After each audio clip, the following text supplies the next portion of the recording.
Les 1000 ans de paix annoncés par les dispensationalistes comme Darby et Scofield est-elle une doctrine biblique ou une utopie?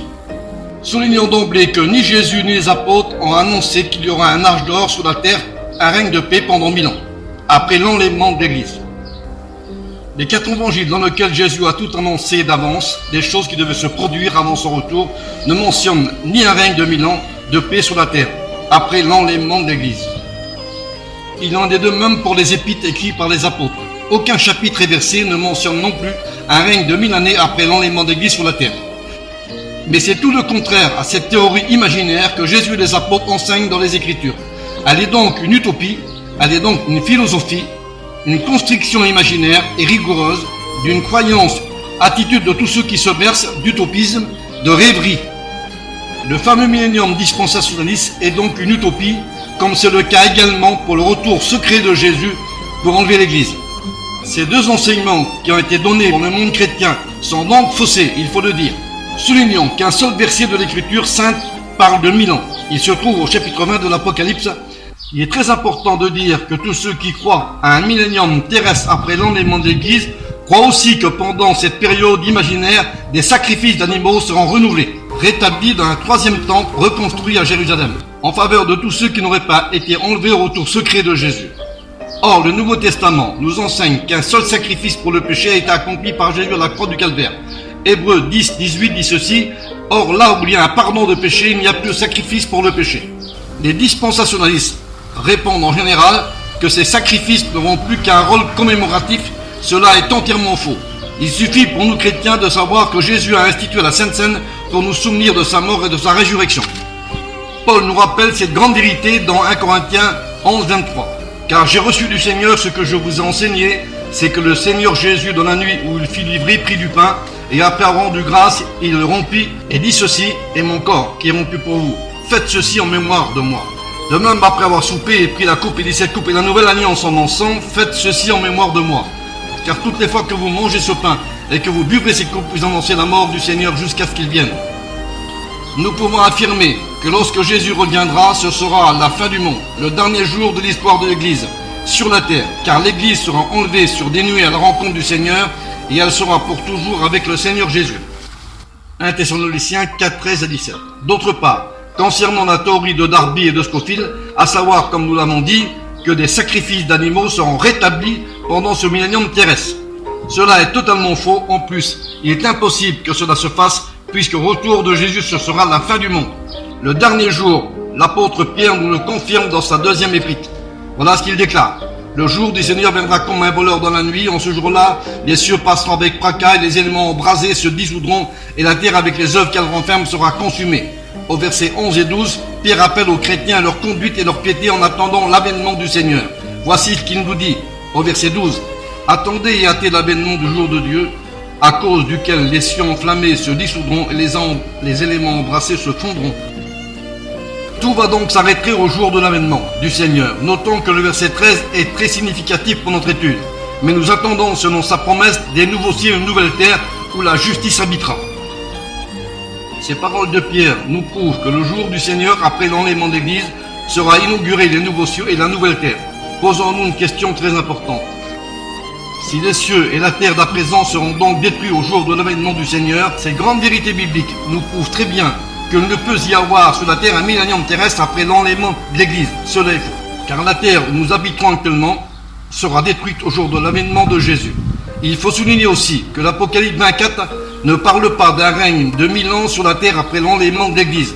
Cette période symbolique de 1000 ans se vit au ciel, où il y a les âmes désincarnées. Ceux qui vivent ces 1000 ans symboliques sont donc les âmes des chrétiens qui ont été décapités, mis à mort à cause du témoignage de Jésus. Soulignons que le chapitre 20, verset 4, l'apôtre Jean voit les âmes et non pas les corps de ceux qui sont au bénéfice des 1000 ans symboliques. Voici la description de l'apôtre Jean, Apocalypse 24. « Et je vis les âmes de ceux qui avaient été décapités à cause du témoignage de Jésus et à cause de la parole de Dieu. » Il est question ici de tous les héros de la foi qui ont connu le martyre et la mort, comme le précise Hébreux 11, et de ceux qui n'avaient pas adoré la bête et son image, et qui n'avaient pas reçu la marque sur leur front et sur leurs mains. Ils vécurent avec Christ 1000 ans.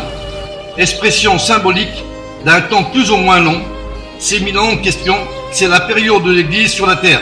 Ces 1000 ans d'Apocalypse 24 finiront au retour de Jésus et ce sera l'éternité pour toujours avec le Seigneur, comme le précise 1 Thessaloniciens 4,17. Le retour de Jésus va donc clôturer la fin symbolique de ces 1000 ans. Ce sera le dernier jour de l'histoire de l'Église. À ce dernier jour aura lieu la résurrection des morts en Christ, Jean 6, 39, et l'enlèvement de l'Église aura lieu. Soulignons aussi que dans le verset 6, l'apôtre Jean ne voit pas seulement les âmes des héros de la foi de l'Ancienne Alliance, mais il voit aussi les âmes des chrétiens du Nouveau Testament. En effet, le verset 6 dit clairement « Et je vis encore tous ceux qui n'avaient pas adoré la bête et son image, et qui n'avaient pas reçu la marque sur leur front et sur leurs mains, ils vécurent avec Christ 1000 ans. » Les âmes de ces héros de la foi sont au bénéfice de ce temps symbolique de 1000 ans. Les 1000 ans en question ne sont pas à prendre au littéral du texte, mais ils doivent être compris dans un sens symbolique. Posons-nous la question, si les âmes des héros de la foi de l'Ancienne Alliance, tels les prophètes, comme par exemple Isaïe 53, qui a annoncé à l'avance les souffrances du Christ, et tous les autres prophètes qui ont été mis à mort, comme le souligne Étienne, le premier martyr chrétien dans les Actes au chapitre 6, verset 52, n'étaient pas au bénéfice de ces 1000 ans symboliques, alors ces âmes devraient attendre le retour de Jésus pour retrouver leur corps à la résurrection des morts, qui aura lieu à l'avènement du Seigneur. Comme le dit Paul dans son épître, nous aimons mieux quitter ce corps et demeurer près du Seigneur.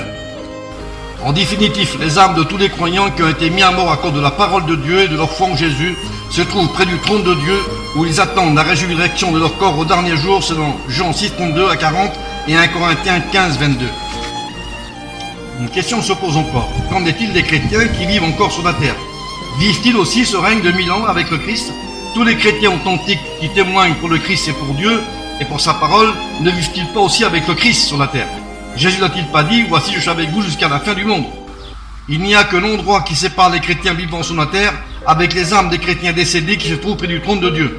Les 1000 ans décrits au chapitre 24 sont un temps glorieux pour les âmes des chrétiens qui ont connu la persécution et la torture et même la mort à cause du témoignage de Jésus qu'ils ont rendu. Notons que l'apôtre Jean voit et constate que tous ces âmes sont près du trône de Dieu. Cette période de 1000 ans symbolique que vivent désormais les âmes des chrétiens désincarnés est beaucoup plus glorieuse que celle vécue par les chrétiens encore vivants sur la terre, où sévit le péché, le diable qui règne en maître. Pour ces chrétiens, le combat de la foi continue. Les chrétiens fidèles à Dieu doivent à tout prix garder la foi et faire face aux attaques du diable, et à celles des faux frères, comme le dit l'apôtre Paul dans ses épîtres. La période symbolique de ces 1000 ans d'Apocalypse 24 se vit au ciel avec les âmes des chrétiens désincarnés, comme nous l'avons déjà dit. Elle ne se vit pas sur la terre.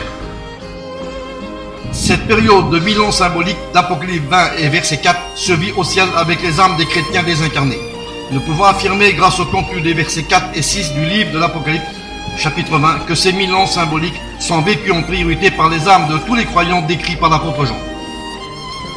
Retenons une fois de plus que ce temps symbolique de 1000 ans se situe dans les cieux, où il y a le trône de Dieu, en la présence même de Dieu. Mais ce temps de paix que vivent désormais les âmes désincarnées des chrétiens n'est-il pas aussi vécu par les chrétiens fidèles à Dieu encore sur la terre? Posons-nous la question si les âmes des chrétiens qui ont été mis à mort à cause du témoignage rendu à Dieu, les chrétiens encore en vie sur la terre vivent aussi dans la présence de Dieu et de Christ, et c'est la grâce à la victoire remportée par le Christ à la croix du Calvaire. Satan a été vaincu par le sacrifice de Jésus. Il a écrasé la tête du serpent, aussi appelé le diable. Désormais, le Christ vit non seulement auprès des âmes des chrétiens qui sont près du trône de Dieu, mais le Christ vit aussi avec son Église. N'a-t-il pas dit « Voici, je suis avec vous jusqu'à la fin du monde » Matthieu 28, 20. Dans 1 Corinthiens 6 et 9, nous dit que nous sommes le temple du Saint-Esprit. Soulignons que les 1000 ans mis en évidence dans ce chapitre 20 de l'Apocalypse sont une expression qui signifie un temps très long indéterminé. D'autant que l'apôtre Pierre nous dit ceci dans son épître: devant le Seigneur, un jour est comme 1000 ans, et 1000 ans sont comme un jour. 2 Pierre 3,8. En effet, Dieu n'est pas limité par le temps, il est éternel. Il ne compte pas les jours. 1000 ans sont à tes yeux comme le jour d'hier. Psaume 90, verset 4. Dieu conserve son amour jusqu'à 1000 générations. Exode 34. Si Dieu n'est pas limité par le temps, et si un jour est comme 1000 ans pour lui, alors il y en a de même pour les âmes des chrétiens qui sont près du trône de Dieu, dans les cieux. Car les âmes des chrétiens sont immortelles. Les âmes qui sont devant le trône de Dieu, les âmes de tous ceux qui ont été sauvés de la condamnation du péché par le sacrifice de Jésus. Rappelons-nous ce que Jésus a dit dans Jean 11, 26, celui qui croit en moi ne mourra jamais. Soulignons d'autre part que l'apôtre Jean ne dit pas que cette période symbolique de 1000 ans aura lieu après l'enlèvement de l'Église. Il ne dit pas non plus que ces 1000 ans de règne avec les âmes des chrétiens auront lieu sur la terre. Et que ce règne de Christ avec les chrétiens qui ont été mis à mort à cause de la parole de Dieu et du témoignage de Jésus sera partagé avec des hommes et des femmes qui n'ont jamais été chrétiens, car les précisions que donne le verset 4 et 6 sont incontournables. Et je vis les âmes de ceux qui avaient été décapités à cause de la parole de Dieu et du témoignage de Jésus, et de ceux qui n'avaient pas adoré la bête et son image, et qui n'avaient pas reçu leur marque sur leur front et sur leurs mains. Ils vécurent avec Christ 1000 ans. Notons que ces 1000 ans sont déjà passés de 1000 ans de plus, puisque nous sommes en 2019 et que tous ces chrétiens nommés dans le verset 4 et 6 ne sont pas ressuscités. Leur corps est toujours dans la poussière de la terre. Ils attendent le dernier jour, l'avènement du Seigneur pour le moment. Les âmes des chrétiens vivent au ciel, avec le Christ près du trône de Dieu. Notons une fois de plus que ces 1000 ans en question sont vécus au ciel par les croyants de l'Ancien Testament, tels les prophètes qui ont été mis à mort à cause de la parole de Dieu, comme le précise Jésus et les apôtres dans le Nouveau Testament. Les pré-tribulationnistes interprètent l'Apocalypse 4 et 6 ainsi. Tous ceux mentionnés comme étant ceux qui ont subi le martyre des tribulations de toutes sortes ne sont pas des chrétiens de l'Église, mais ils seraient tous ceux qui se convertiraient après l'enlèvement d'Église en secret, pendant un règne de 3 ans et demi, de grande tribulation, et qu'ils ressusciteraient après le règne de l'Antichrist. La résurrection de ceux mentionnés dans le verset 4 et 6 serait la seconde phase de la première résurrection. Cette théorie enseigne un retour en 2 phases de Jésus, et une résurrection en 2 phases. Autrement dit, les morts en Christ décrits dans 1 Thessaloniciens 4:13 seraient déjà ressuscités pour être enlevés avec les chrétiens encore vivants sur la terre au moment de l'enlèvement d'Église en secret. Note sur la résurrection au dernier jour selon Jean 6, 39 à 40. Les paroles de Jésus qui sont prononcées dans ce chapitre ne peuvent être en aucun cas détournées ou mal comprises de la part des pasteurs et des chrétiens. Nous avons constaté que Jésus se répète 4 fois en précisant que les morts en Christ ressusciteront au dernier jour. En effet, Jésus parle de la manière la plus explicite. Oui, telle est la volonté de mon Père, quiconque voit le Fils croit en lui à la vie éternelle, et je le ressusciterai au dernier jour. Si Jésus se répète 4 fois par rapport à la résurrection au dernier jour, cela veut dire qu'il faut prêter une attention toute particulière à ces paroles, sur lesquelles il insiste dans Jean 6, 39. Or, voici la volonté de mon Père qui m'a envoyé, c'est que je ne perde aucun de ce qu'il m'a donné, mais que je les ressuscite au dernier jour. Il est très important de souligner que le dernier jour, c'est la fin du monde. Rappelons-nous les paroles importantes de Jésus aux disciples dans Matthieu 28, lorsqu'il dit « Prêchez l'évangile à toute la création, voici je serai avec vous jusqu'à la fin du monde ». Notons l'original du texte grec. « Et moi avec vous je serai pour tous les jours jusqu'à l'achèvement de l'ère ». Rappelons-nous aussi la résurrection de Lazare. Lorsque Marthe a posé la question à Jésus en lui disant « Seigneur, si tu étais ici, mon frère ne serait pas mort ». Jésus lui répond « Ton frère reviendra à la vie ». Mais Marc répondit « Je sais qu'il se relèvera de la résurrection des morts au dernier jour ». Notons surtout, même une femme était au courant de la résurrection des morts au dernier jour. Il est très important de mettre en parallèle l'avènement de Jésus avec le dernier jour, car l'avènement du Seigneur ne peut pas être séparé du dernier jour. Jésus précise 4 fois que la résurrection des morts se fera au dernier jour. Paul, de son côté, précise que la résurrection des morts se fera à l'avènement du Christ. Le texte dit ceci, Christ comme prémisse, puis ceux qui appartiennent à Christ à son retour, à son avènement. Autrement dit, l'avènement de Jésus et le dernier jour parlent d'une seule et même chose, la fin du monde. La deuxième épître de Pierre nous en donne la preuve. Pierre va répondre à ceux qui se moquent de la promesse de Jésus, faite aux disciples, pour son avènement. Car depuis que nos pères sont morts, tout demeure comme dès le commencement. Après avoir répondu à ces moqueurs, Pierre va expliquer ce qui va se passer au jour de l'avènement de Jésus. Et voici ce qu'il va dire. Le jour du Seigneur viendra comme un voleur de la nuit. Notons que Pierre reprend les mêmes paroles de Jésus dans Matthieu 24, 43. De son côté, Paul exhorte les chrétiens de Thessalonique au chapitre 5 et verset 1 en disant « Pour ce qui est des temps et des moments, vous n'avez pas besoin qu'on vous écrit, frères, car vous savez bien vous-même que le jour du Seigneur viendra comme un voleur dans la nuit. » Soulignons les paroles de Jésus, de Paul et de Pierre s'accordent parfaitement sur la question du retour de Jésus qui est son avènement. Cet enseignement de Jésus et des apôtres prête aucun sous-entendu. Voici ce qui va se passer au jour de l'avènement selon 2 Pierre 3,10. Le jour du Seigneur viendra comme un voleur dans la nuit. En ce jour-là, les cieux passeront avec fracas et la terre avec les œuvres qu'elle renferme sera consumée.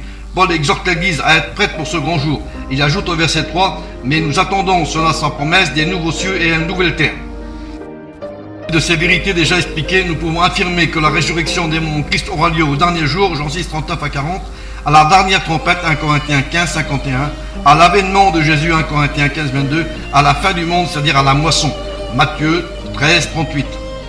Après avoir expliqué en détail aux disciples la parabole du semeur, Jésus leur dit, le champ c'est le monde, la bonne semence ce sont les fils du royaume, l'ivrée ce sont les fils du malin, l'ennemi qui les a semés c'est le diable, la moisson c'est la fin du monde, les moissonnaires sont les anges. Verset 40, or comme on arrache l'ivrée et qu'on les jette au feu, il en sera de même à la fin du monde. Verset 41, le Fils de l'homme enverra ses anges et qui arracheront de son royaume tous les scandales et ceux qui commettent l'iniquité et les jetteront dans la fournaise ardente où il y aura des pleurs et des grincements de dents. et les justes resplendiront comme le soleil dans ce royaume de leur Père. À ce moment précis de l'histoire du monde, le blé sera amassé dans le grenier de Dieu, Matthieu 13:30. Jésus a dit avec vérité lorsqu'il précise que la résurrection des morts se fera au dernier jour, Jean 6:39. Paul disait la vérité lorsqu'il se précise que les morts en Christ vont ressusciter au son de la dernière trompette, 1 Corinthiens 15:51. Paul disait aussi la vérité lorsqu'il déclare dans 1 Corinthiens 15:22 que les morts en Christ ressusciteront à l'avènement du Seigneur. Jésus a dit la vérité lorsqu'il disait à son avènement, l'un sera pris, l'autre sera laissé. Soulignons aussi que le dernier jour ou la dernière trompette, selon Jésus et Paul, signifie la même chose, puisqu'il sera question de la résurrection des morts en Christ. Ces deux déclarations sont indissociables, puisqu'elles nous enseignent la résurrection des morts en Christ, ceux qui appartiennent à Jésus. Lire 1 Corinthiens 15:22. Soulignons que la trompette qui doit sonner au dernier jour, nous la retrouverons mentionnée dans le livre de l'Apocalypse, où il est question d'un ange puissant qui est assis sur la mer et sur la terre. Il lève sa main droite vers le ciel et jure par celui qui vit au siècle des siècles, le Christ qui a créé le ciel et la terre, entre parenthèses, et tout ce qui s'y trouve, qu'il n'aurait plus de délai, verset 7. Mais qu'au jour de la voix du septième ange, quand il sonnerait de la trompette, le mystère de Dieu s'accomplirait comme il annonçait à ses serviteurs les prophètes. Apocalypse 17. Nous savons que le mystère de l'Église qui avait été prévu par Dieu et les prophètes ne s'est pas manifesté en leur temps. Pour les prophètes de l'Ancien Testament, le mystère de l'Église n'avait pas encore été dévoilé. Soulignons aussi que le dernier jour signifie que les jours de 24 heures qui ont été voulus par Dieu dès la création du monde n'existeront plus, ne seront plus comptés, puisque ce sera la fin du monde. L'horloge du monde qui tourne à l'inverse du plan de Dieu s'arrêtera de tourner, ce sera le Christ qui prendra le gouvernement du monde entre ses mains. C'est précisément au son de la dernière trompette que le Christ prendra le gouvernement du monde entre ses mains. Le septième ange sonna dans la trompette, et il y eut dans le ciel des voix fortes qui disaient « Le royaume du monde est remis à notre Seigneur et à son Christ ». Apocalypse 11:16. Verset 10. Et j'entendis dans le ciel une voix forte qui disait « Maintenant le salut est arrivé ». Il est question ici du salut définitif et éternel. Comme nous l'avons dit, la dernière trompette sonnera pour annoncer deux choses très importantes. La fin pour certains et le commencement pour l'Église dans l'éternité. Ainsi que la puissance et le règne de notre Dieu et l'autorité de son Christ. Ces choses grandioses se réaliseront à partir du son de la dernière trompette et non pas avant. Car il a été précipité l'accusateur de nos frères, celui qui nous accusait devant Dieu jour et nuit. Depuis l'ère chrétienne, Satan n'a pas cessé de nous accuser, mais son action malfaisante à l'égard de l'Église prendra fin lorsque la septième trompette, la dernière, sonnera. Apocalypse 11:15 d'après différentes versions. Version synodale. Le septième ange sonna de la trompette et de grandes voix fortes se fit entendre dans le ciel en disant « L'empire du monde appartient désormais à notre Seigneur et à son Christ, et il régnera au siècle des siècles. » Version Toble. Le septième ange fit sonner de sa trompette et eut dans le ciel des grandes voix qui disaient « Le royaume du monde est maintenant à notre Seigneur et à son Christ, et il régnera au siècle des siècles. » Version Bible du Semeur. Le septième ange sonna de la trompette et des voix retentirent dans le ciel en disant « Le royaume est passé maintenant aux mains de notre Seigneur et il régnera éternellement. » Version Parole vivante. Le septième ange sonna de la trompette et dans le ciel retentirent un cœur puissant en disant « Le gouvernement du monde est passé maintenant aux mains de notre Seigneur Jésus et à son oint. Et ils exercent à présent leur souveraineté sur l'univers entier et ils régneront au siècle des siècles. » Version français courant. Le septième ange sonna de la trompette et des voix fortes se firent entendre dans le ciel. Elles disaient « Le royaume du monde appartient à notre Seigneur et à son Christ, il régnera pour toujours. » Version Hostie. Le septième ange sonna de la trompette et eut dans le ciel des voix fortes qui disaient « La royauté du monde est passée à notre Seigneur et à son Christ, et il régnera pour l'éternité, d'éternité en éternité. » Version Staffer.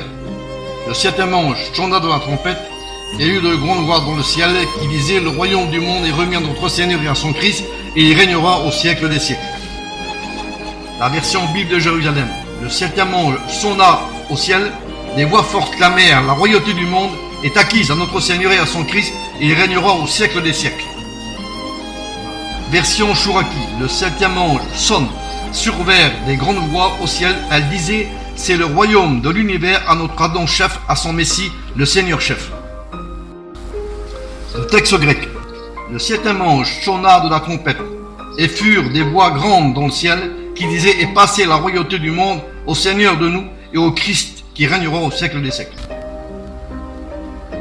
Aujourd'hui, nous constatons que les 1000 ans de paix annoncés par les dispensationalistes comme John Nesson Darby et Cyrus Scofield n'a pas eu lieu. Qui devait avoir lieu en janvier l'an 2000 s'avère faux, puisque nous sommes en 2019 et tout ce qui avait été prévu de se faire n'a pas eu lieu. Aujourd'hui, c'est la déception des millénaristes qui peut s'appeler le grand 200. Le millénarisme, le grand 200. 50 millions d'Américains, membres de dénominations diverses, protestantes, évangéliques ou fondamentalistes pentecôtistes, estiment que la seconde venue de Jésus-Christ aura lieu autour de l'an 2000 et qu'elle sera suivie d'un règne de 1000 ans de paix, un règne glorieux que l'on appelle le millénium. Plus de 500 millions de croyants ont attendu la fin du monde pour une date très proche, l'an 2000, le grand 200. Les Mormons et les témoins de Jéhovah ainsi que les adventistes du 7e jour, les bouddhistes ont été les grands propagateurs de cette doctrine millénariste, doivent être aujourd'hui dans la confusion. Mon conseil en tant que pasteur et enseignant des écrits bibliques, je tiens à prier pour mes frères et sœurs qui ont été en quelque sorte trompés, mis dans l'erreur à cause de ces enseignements faussés, et aussi d'examiner les Écritures pour savoir si ce qu'on vous annonce est écrit dans la Bible. Que Dieu vous bénisse.